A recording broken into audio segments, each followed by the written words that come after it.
ازيكم يا جماعه عاملين ايه؟ رب تكونوا بخير. اهلا وسهلا بيكم. انا محمد جمال ودي قناه معلومات وتقنيات. ان شاء الله في فيديو النهارده هنتكلم ونوضح مع بعض مشكله بتواجه كتير من المستخدمين. انا واحد من الناس جيت النهارده بفتح اليوزر بتاعي وجيت بفتح الفوتو كده زي ما احنا شايفين. هنفتح الصوره دي كده تطلع لي رساله الخطأ دي.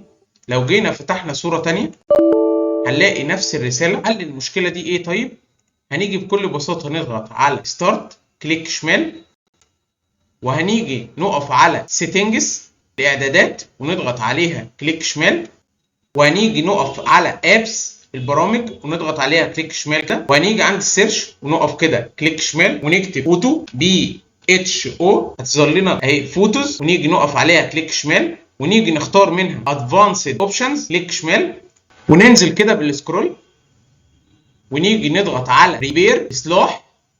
هننتظر لغايه لما تتم عمليه الاصلاح.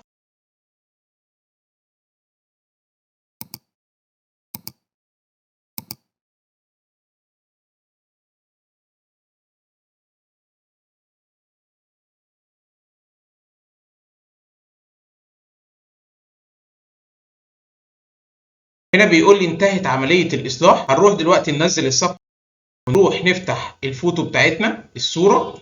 هنلاحظ ان الصورة فتحت معانا بشكل طبيعي جدا، وهنا كنا وصلنا ل 50,000 مشاهدة. شكرا لدعمكم. هنيجي نقفل الصفحة دي كده ونيجي نفتح صورة تانية، وبكده نكون حلينا مشكلة عدم فتح الصور بطريقة بسيطة جدا. اتمنى لو الفيديو فادك ما تنساش تضغط لايك وتشترك في القناة وتفعل زر الجرس علشان يصلك كل جديد بنقدمه، وتنتظرونا في فيديوهات قادمة ان شاء الله. كان معكم محمد جمال من قناة معلومات وتقنيات. مع السلامة.